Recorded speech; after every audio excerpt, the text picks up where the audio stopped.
Hello विद्यार्थी मित्रांनो, मी गणेश इंगडे तुमचा केमिस्ट्री टीचर स्वागत करतो विजन 24/7 यूट्यूब चॅनलवरती।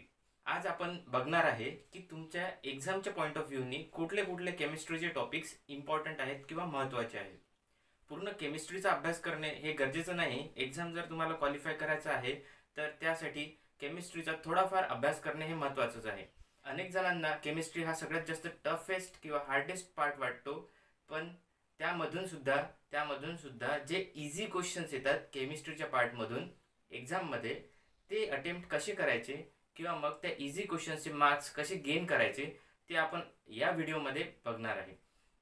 चला तर मग बघूया की केमिस्ट्रीचे किती भाग आहेत। साधारणतः 3 भाग आहेत केमिस्ट्रीचे: ऑर्गॅनिक केमिस्ट्री, इनऑर्गॅनिक केमिस्ट्री आणि फिजिकल केमिस्ट्री। तर ऑर्गॅनिक केमिस्ट्रीमध्ये काय शिकायचं आहे, तर ऑर्गॅनिक केमिस्ट्रीमध्ये जे रिपीटेडली क्वेश्चन्स विचारत आहेत, दरवर्षीप्रमाणे जे क्वेश्चन्स त्या एक्झाममध्ये विचारत आहेत, तर ते साधारणतः ऑर्गॅनिक केमिस्ट्रीमधून कार्बन कंपाऊंड्समधून क्वेश्चन्स येतात, फंक्शनल ग्रुपमधून क्वेश्चन्स येतात, एकतर रिॲक्शन मेकॅनिझममधून क्वेश्चन्स येतात। फंक्शनल ग्रुपमधून सगळ्यात महत्त्वाचा टॉपिक जो आहे फंक्शनल ग्रुप आहे ऑर्गॅनिक केमिस्ट्रीचा, जिच्यामधून एक क्वेश्चन दरवर्षी सतत विचारला जातो। तर ते फंक्शनल ग्रुपमधून कुठला क्वेश्चन येतो आणि कुठले कुठले क्वेश्चन्स महत्त्वाचे, कुठले कुठले टॉपिक्स महत्त्वाचे आहेत, ते येणाऱ्या व्हिडिओमध्ये आपल्याला माहितीच पडणार। तर चला तर मग इनऑर्गॅनिक केमिस्ट्रीमधून कुठून कुठून क्वेश्चन्स येतात। तर इनऑर्गॅनिक केमिस्ट्रीमधले सर्व क्वेश्चन आपल्या हातातले असतात, जसं की हायब्रिडायझेशन काढणे, एखाद्या मॉलिक्यूलचं स्ट्रक्चर काढणे, एखाद्या मॉलिक्यूलचं शेप काढणे। हे जर काढता आलं आपल्याला तर नक्कीच मार्क इझिली आपल्याला मिळू शकतात। तर हे मार्क आपल्या हातून घालवायचे नाही आहेत। माहिती आहे केमिस्ट्रीचा काही पार्ट खूप जास्त टफ आहेत, काही पार्ट इझी पण आहे, पण टफ पार्टचा विचार करून केमिस्ट्री पूर्णच्या पूर्ण सोडणे हा आखरीचा पर्याय नाही आहे। कारण जर तुम्हाला टॉपमोस्टमध्ये यायचं असेल किंवा जर तुम्हाला एक्झाम क्वालिफाय करायचं असेल तर तुम्हाला केमिस्ट्रीचं नॉलेज असणं गरजेचंच आहे। आपलं एम काय आहे की एक्झाम एखादी क्वालिफाय होणे। तर एक्झाम क्वालिफिकेशनसाठी जेवढं गरजेचं आहे केमिस्ट्री तेवढंच बघायचं।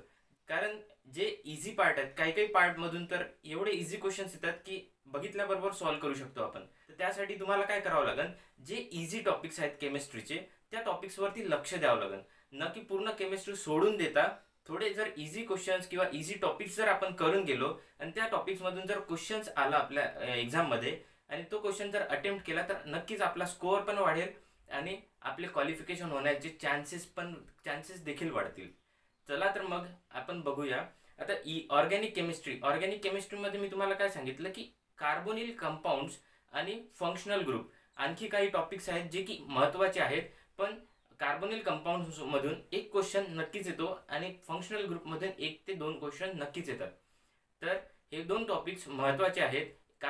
ऑर्गॅनिक केमिस्ट्रीमध्ये आणखी reaction mechanism, named reaction, GOC किंवा जनरल ऑर्गॅनिक केमिस्ट्री हे देखील महत्त्वाचे आहेत।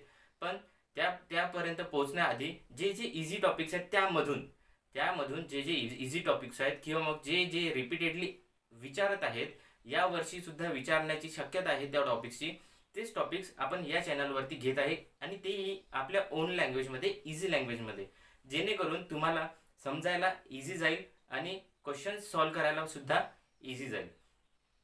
तर मग आता बघूया इनऑर्गॅनिक केमिस्ट्रीमध्ये कुठले कुठले टॉपिक्स सोपी आहेत आणि त्याच्यामधून रिपीटेडली क्वेश्चन्स विचारले जातात। जसं की स्ट्रक्चर ऑफ ॲटम हा खूप लहानपणापासून आपण शिकत आलेलो आहे। 8वी 9वी 10वीचे मुलं सुद्धा स्ट्रक्चर ऑफ ॲटमचं स्ट्रक्चर कसं असते, काय असते हे माहिती असते त्यांना, आणि याच्यावरतून जर क्वेश्चन विचारत आहे तर हा क्वेश्चन नक्कीच आपल्याला अटेम्प्ट करायला हवा, नक्की स्किप करायला हवा। तर त्याच्यानंतर केमिकल बॉन्डिंग सुद्धा आपण 10th 11th 12th मध्ये शिकलेलो आहे। केमिकल बॉन्डिंग्समध्ये हायब्रिडायझेशन कसं काढायचं, त्याच्यानंतर मॉलिक्युलर स्ट्रक्चर कसं काढायचं, याच्यावरती दरवर्षीप्रमाणे याही वर्षी एक क्वेश्चन येईलच। कारण जर previous year question papers analyse केले तर प्रिव्हियस इयर क्वेश्चन पेपरमध्ये जे क्वेश्चन केमिकल बॉन्डिंगमधून विचारलेले आहेत तेच क्वेश्चन आपल्याला प्रॅक्टिस करायचे आहेत, कारण त्या क्वेश्चनची पॉसिबिलिटी एक्झाममध्ये येण्याची सगळ्यात जास्त राहते। म्हणून केमिकल बॉन्डिंग हा असं चॅप्टर आहे की ज्याला केमिस्ट्री काहीच नाही जमत तो देखील या केमिकल बॉन्डिंगमधून क्वेश्चन अटेम्प्ट करू शकतो, त्याच्यामधून मार्क्स गेन करू शकतो। केमिस्ट्रीला घाबरायचं नाही, शांततेत अभ्यास करायचा, शांततेत रिलॅक्स होऊन, जास्त गडबड नाही करायची, क्वेश्चन वाचायचा आणि त्याच्यानंतरच क्वेश्चनचा आन्सर अटेम्प्ट करायचं. त्यानंतर पिरियॉडिसिटी. पिरियॉडिसिटी हा सगळ्यात सोपा टॉपिक आहे किंवा सोपा युनिट आहे, जो की 9th आणि 10th मध्ये आपण शिकतो. आणि हा पिरियॉडिसिटी येणाऱ्या व्हिडिओमध्ये मी शिकवणार आहे किंवा येणाऱ्या व्हिडिओमध्ये आपण घेणार आहे, जो एकदम सोप्या लँग्वेजमध्ये. आणि जे महत्त्वाचा पार्ट आहे पिरियॉडिसिटी मधला, ज्याच्यामधून पॉसिबिलिटी आहे क्वेश्चन्स येण्याची, ते सगळे क्वेश्चन्स आणि तो महत्त्वाचा सर्व थेरॉटिकल पार्ट आपल्याला बघायचा आहे. त्यानंतर स्टेट्स ऑफ मॅटरचे किती प्रकार आहेत, कोणत्या कोणत्या स्टेटमध्ये मॅटर आढळतो, आणि हा पण महत्त्वाचा टॉपिक आहे आणि सोपा टॉपिक आहे. जे आपण ऑर्गॅनिक इनऑर्गॅनिक केमिस्ट्रीचे टॉपिक्स बघितले, त्या टॉपिक्सवरून काय लक्षात येते की सगळा पार्ट कुठून येत आहे, बेसिक्समधून. म्हणजेच काय, तर आपल्याला केमिस्ट्रीचं काय शिकायचं आहे, फक्त बेसिक शिकायचं आहे. आपल्याला डिटेलमध्ये नाही जायचं, एकदम डीपमध्ये नाही जायचं. आपल्या एक्झामच्या पॉईंट ऑफ व्ह्यूनी जे गोष्टी महत्त्वाच्या आहेत त्याच आपल्याला शिकायच्या आहेत. पूर्ण सिलेबस बघून एकदम हायपर होण्याची गरज नाही आहे, कारण जे महत्त्वाचा पार्ट आहे किंवा जे महत्त्वाचे टॉपिक्स आहेत ते आपण येणाऱ्या व्हिडिओमध्ये नक्कीच घेणार आहे. चला तर मग ऑर्गॅनिक इनऑर्गॅनिकचे टॉपिक्स बघितले, आता फिजिकलचे टॉपिक्सकडे जाऊया. आता फिजिकलचे टॉपिक्स कुठले कुठले महत्त्वाचे आहे. काही जणांना फिजिकल म्हटलं की एकदम भीतीसारखं वाटते किंवा मग असं वाटते की आपण नाही करू शकत फिजिकल केमिस्ट्री अटेम्प्ट. पण असं नाही आहे, एकदम सोपी क्वेश्चन्स येतात आणि जे सोपी क्वेश्चन्स येतात त्यांच्याशीच आपल्याला डील करायचं आहे. आपल्याला क्वेश्चन्स एकही सोडायचा नाही आहे. जे इझी क्वेश्चन्स आहेत त्यांच्याशी डील करायचं आहे फक्त. आता इझी क्वेश्चन्स फिजिकल केमिस्ट्रीमधून कुठून विचारू शकतात, तर नॉर्मॅलिटी, मोलॅरिटी किंवा मग मोलॅलिटी, सोल्युशन, हे यामधून आहे ना सगळ्यात बेसिक पार्ट झाला. यामधून एखादा क्वेश्चन तरी येतोच परीक्षेमध्ये. आणि हा जो पार्ट आहे एकदम सोप्या रीतीने आणि सोप्या पद्धतीने आपण घेणार आहे येणाऱ्या व्हिडिओजमध्ये.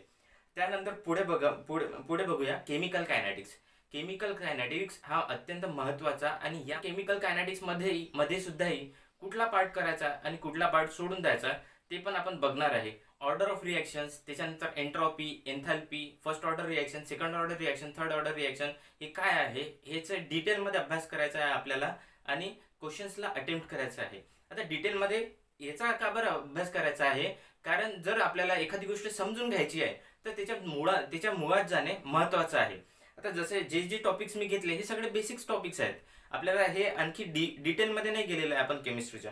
हे सगळे बेसिक टॉपिक्स आहेत आणि या बेसिक टॉपिक्सच्याच मुळामध्ये जायचं आहे आपल्याला, जेणेकरून हे सगळे टॉपिक्स आपल्याला परमनंटली डोक्यात राहतील. आणि क्वेश्चन जर आला या टॉपिक्समधून तर तो स्किप न होता किंवा मिस न करता आपल्याला अटेम्प्ट करता आला पाहिजे.